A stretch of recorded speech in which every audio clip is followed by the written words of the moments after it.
NEA Big Read is a program of the National Endowment for the Arts in partnership with Arts Midwest.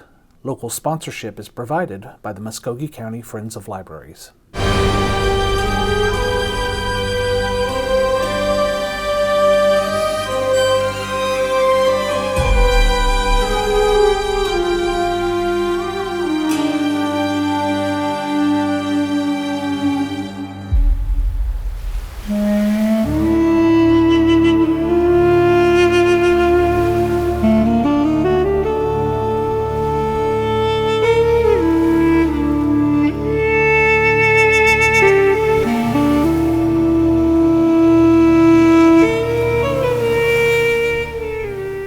I'd like to tell you about two stories from over 2,000 years ago. They were first told in Greece, and we call them the Iliad and the Odyssey by the poet Homer. The Iliad is the story of gods and heroes, of Helen whose face launched 1,000 ships, of the Trojan hero Hector, who possessed all the virtues that the Greeks admired: strength, moderation, and discipline, and of Achilles, the great Greek warrior ruled by his unbridled anger, who slays Hector and watches Troy burn. It is the tale of Achilles' friend Odysseus, who tricked the Greeks into bringing the Trojans into their gates to destroy the city by creating the Trojan horse as an offering from the gods. At the end of the Trojan War, Ulysses begins his journey home, a story recounted in the Odyssey. The story is about wandering the world and returning home, encountering signs, omens, danger, seduction, and adventure. On his journey, Odysseus encounters the Lotus Eaters, Polyphemus, the one-eyed giant. He and his men meet Circe, who turns some of Odysseus's men into pigs, but helps him find his way home after a year in her company. With Circe's lessons and those of the gods, he resists the call of the sirens by lashing himself to the mast of his ship, and skirts the dangers of Scylla and Charybdis as he passes between them on his ship. He is washed ashore and remains far from home with the goddess Calypso for 7 years, until he returns stealthily to his home in Ithaca, where his virtuous wife Penelope has spent the years at her loom, putting off the suitors who surrounded her and awaiting her husband's return. All of these stories have served artists over the years, from the age of the ancient Greeks to the present. While Homer's Odyssey is a story from ancient Greece, the themes of wandering off course, searching for home, meeting obstacles, and grieving losses all proved fertile ground for over 2,000 years. The stories were first illustrated on Greek vases. We call them vases, and some of them are delicate, but others are beefy terracotta pots, like ceramic flower pots with thick walls and muscular handles. These were made by working men and women in places like the Athenian Keramikos, the quarter where the potters lived. They never knew that their works would be so highly prized. Here we see the Greek heroes, Ajax and Achilles, from the Iliad, taking a break from battle in the Trojan War as they play dice on a pot decorated by the great black figure painter Exekias. On black figure pots, the painter depicted the figures and objects using a liquid clay called slip that turned black in the kiln. The result was dramatic images like this. That vignette of Ajax and Achilles spoke of how little control humans have over their fortune, and it proved so popular that we see it again and again. Here, in a red figure painting, we see it depicted using a later technique, where the figures appear in a terracotta color against the black slip ground.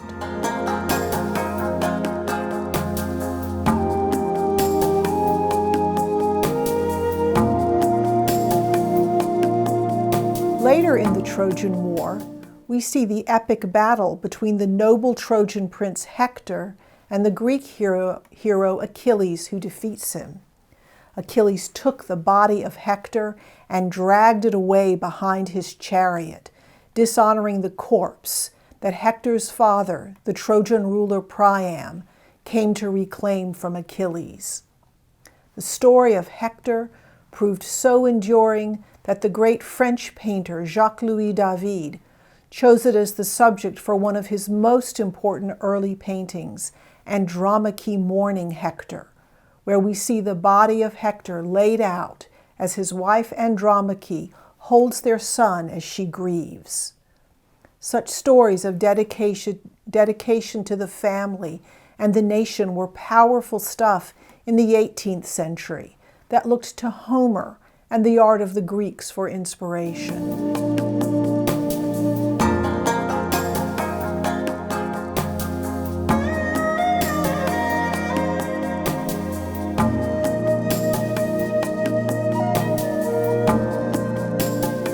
What always strikes me, though, is how much emotion could be expressed using only two colors, the burnt orange of terracotta and the deep black slip. The ancient stories tell us that Achilles too died during the war with Troy. At his death, the magic armor of Achilles went to his friend Odysseus. Feeling abandoned and dishonored by his old friend, we see Ajax throw himself on his sword in this stark vase by Exekias. Using only those two colors, he matches or exceeds the drama of Jacques-Louis David.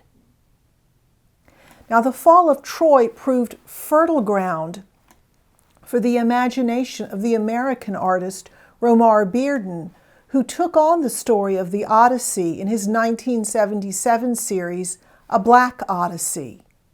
One of America's most original artists, Bearden created a series of 20 images in collage or watercolor that explore Homer's Odyssey. In the Odyssey, Bearden found themes of wandering, mourning, and seeking a way home to be very relevant to the African American experience. This image of the fall of Troy, with its burning buildings and sailing ships, rendered with flat layered areas of color, seems to echo the powerful two-dimensional images on the Greek vases.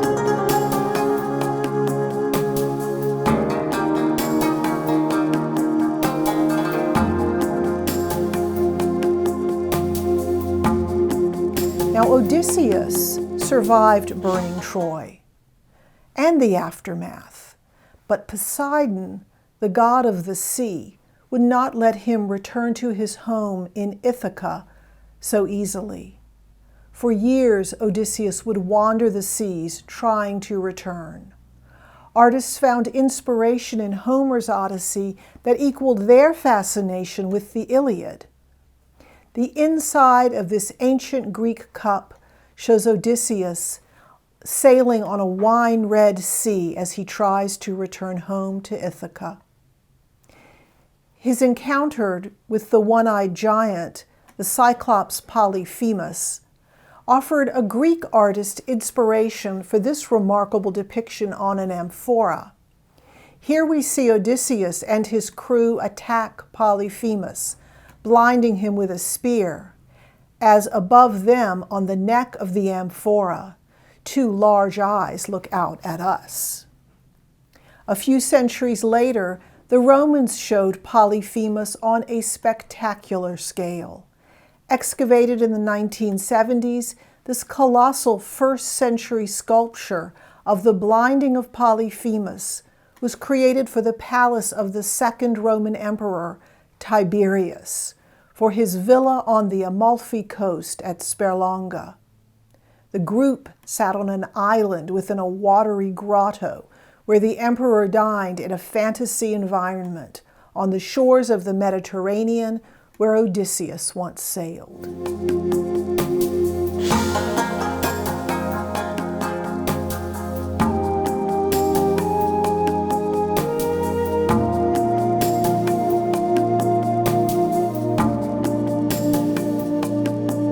after his encounter with Polyphemus, he came upon the enchantress who used a potion to turn some of Odysseus's sailors into pigs.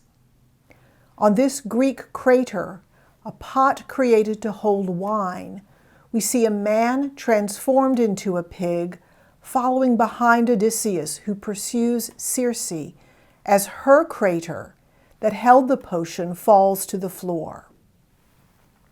She proved hard to resist, though, and Odysseus remained in her company for a year. 2,000 years later, Circe still beguiled. The English artist William Waterhouse painted her 3 times. First, he showed her offering the cup to Odysseus, who stands reflected in the mirror beneath her left arm. Clad in diaphanous gray, she sits on her throne and slowly brings him under her spell. Pale-skinned with long auburn hair, she defines the late 19th century femme fatale, the fatal woman.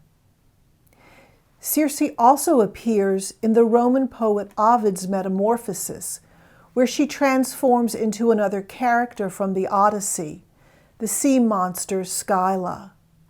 Here, in Waterhouse's Circe Invidiosa of 1892, she will transform into Scylla to win the love of a man as her potion drops from her cup into the sea. Like the earlier image, she seems to be the fatal woman. But is this what she desires, or is it her fate?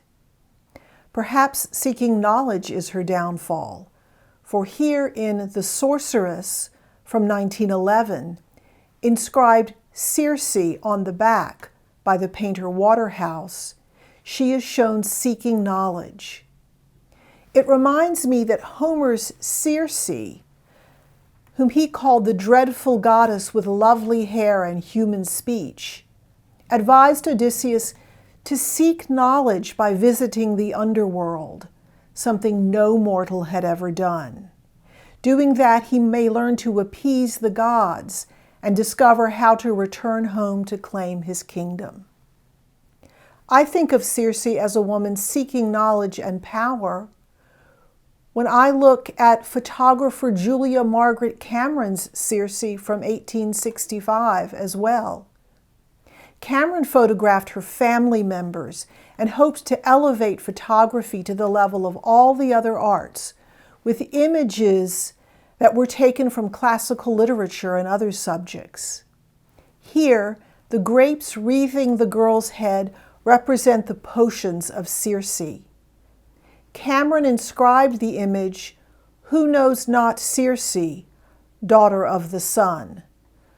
She was quoting the 17th century poet John Milton, who actually wrote in Comus, "Who knows not Circe, daughter of the sun, whose charm cupped whoever tasted, lost his upright shape, and downward fell into groveling swine."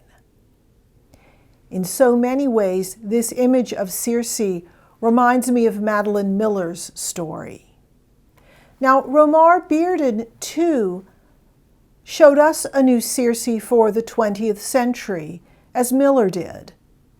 Dressed here in brilliant colors, she sways gently with a docile lion, one of her attributes from Homer, at her feet, and tame snakes coiled about her. She too has a work table, and looking there, she gazes on a skull that represents her many potions.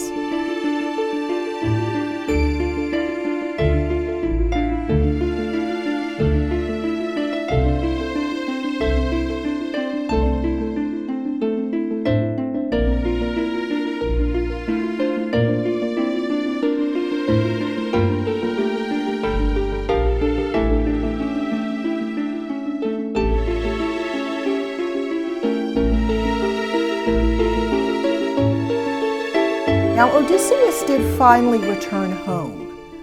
He resisted the call of the sirens by lashing himself to the mast. We see their dangerous songs moving through the air like birds as Odysseus resists their call here on a Greek amphora.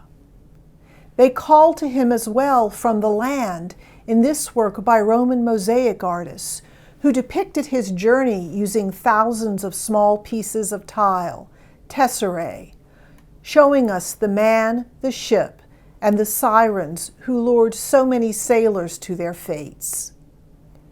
Romar Bearden brought the wanderer safely back into port in Ithaca, with home to Ithaca.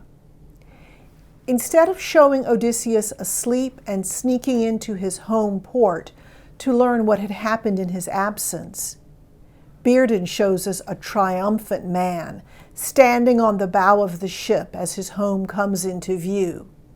He holds a shield in one hand and a spear in the other, creating a myth that was universal so that, as Bearden put it, a child in Benin or Louisiana could understand its importance.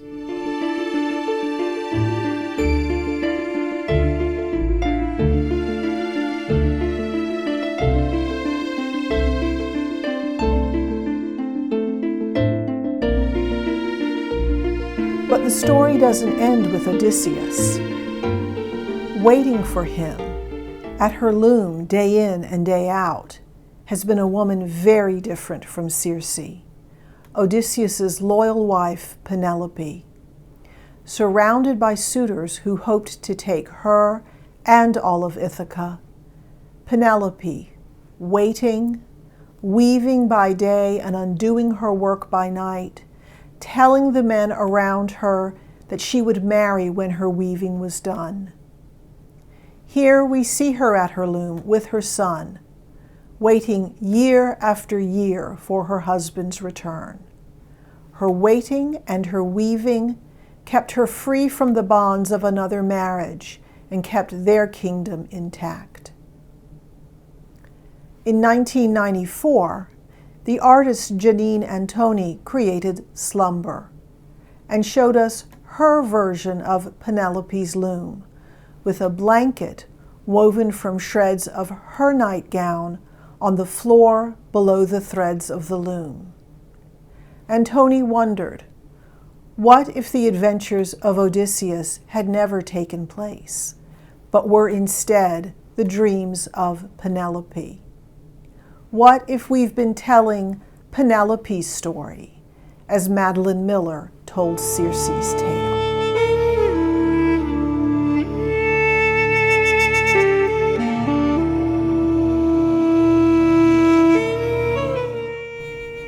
We've started today by looking at images from the 5th century BCE. We've concluded with images from very late in the 20th century.